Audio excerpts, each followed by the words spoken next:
Nothing is wrong, and somehow that makes it worse. Your life works. You wake up, you eat, you answer messages, maybe you have a job, people around you, enough money to not panic every morning, a roof, a routine, plans for next month. From the outside, everything is functioning, but inside there's this quiet feeling that you've somehow arrived in a life you don't remember choosing. Not a bad life, just not fully yours. That's a strange kind of lost, because when your life is falling apart, at least the problem is visible. You know it hurts, no money, obvious, terrible relationship, obvious, job you hate, obvious. But when everything is fine, you have no enemy, nothing to fight, nothing dramatic to escape from. So you start looking at yourself, and that's usually where things get uncomfortable, because maybe the problem isn't that your life is bad. Maybe the problem is that you've been living it mostly on autopilot. Most of us don't really choose our lives from scratch. We inherit them.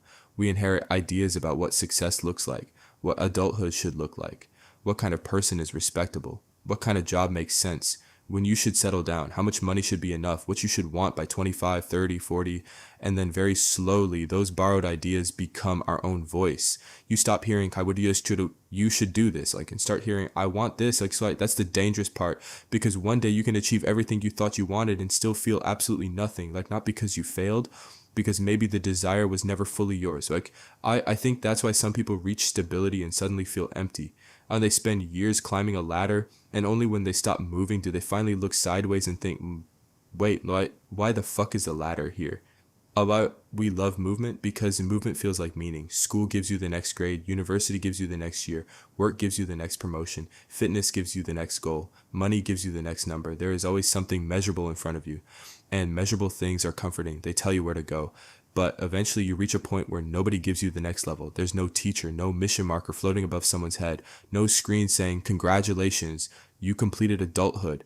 Now what? That question terrifies people, because freedom sounds beautiful until you actually have it. If nobody tells you what your life should be, then you have to decide. And deciding means accepting that every choice kills other possible versions of you. That's probably one of the most painful parts of growing up. Every life is also a collection of lives you didn't live. The city you didn't move to, the person you didn't stay with, the career you didn't try, the version of yourself who started earlier, the version who took more risks, the version who was less afraid. And sometimes when you say, I feel lost, what you really mean is, I can suddenly see all the lives I could have lived. That doesn't necessarily mean you chose wrong. It means you finally understand that choice has a price. You cannot become everything. That sounds obvious, but I don't think we emotionally accept it. The internet definitely doesn't help.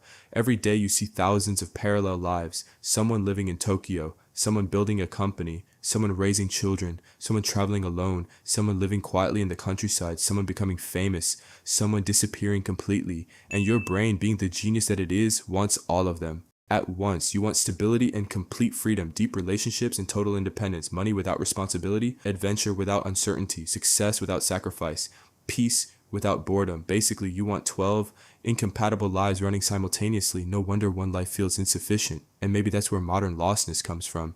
Not from having too few options, from having too many imaginable selves. A person 200 years ago could probably imagine 5 different futures. You can watch 500 before lunch. So every decision feels like loss, every commitment feels like closing doors, and every ordinary Tuesday can feel like evidence that somewhere else another version of you is living better. Then there's boredom. We don't respect boredom anymore. We treat it like a technical malfunction.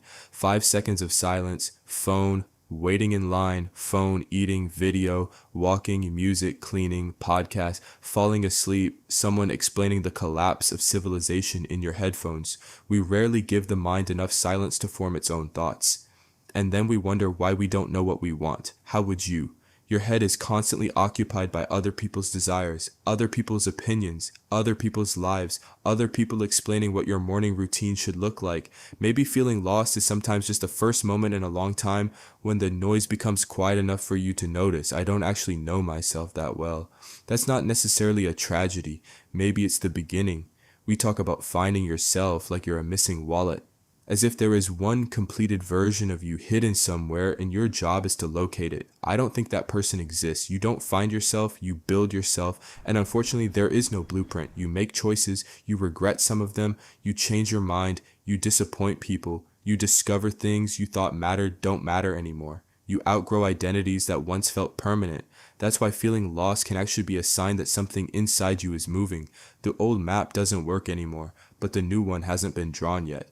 And that space between maps feels terrible. You can't go back to believing what you used to believe, but you also don't know what comes next.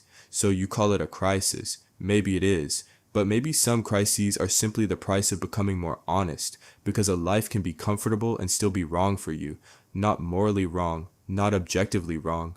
Just wrong in the quiet way a shoe can technically fit and still hurt after 3 hours.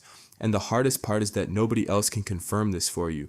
Your parents can say your life is good, your friends can say you're lucky, people online can say you should be grateful. They may all be right, and you can still want something else. Gratitude and dissatisfaction can exist together. You can appreciate your life without pretending it's the final version. That's something I think people forget. You don't have to hate your current life to change it. You don't need a disaster as permission. You don't need to wait until everything becomes unbearable. Sometimes fine is enough of a reason to ask whether you want more than fine. Not more money, not more status, just more presence, more curiosity, more things that feel chosen instead of inherited. And maybe that's the real question, not what should I do with my life? That question is too big and usually useless. Maybe ask, what in my life feels alive? Like, what makes time disappear? What makes you curious again? Who makes you forget to perform? What are you willing to be bad at? What would you still care about if nobody could see it? Those questions won't give you a 5-year plan. Good, maybe you don't need one. Maybe you need a direction, not a destination. Feeling lost doesn't mean you have nowhere to go. Sometimes it means the destination you were given no longer interests you. And honestly, I think that's a much better problem than spending your entire life moving confidently towards somewhere you never wanted to be. Anyway, subscribe. Apparently my current direction in life is explaining existential confusion to strangers on YouTube, so at least one of us should pretend this is intentional.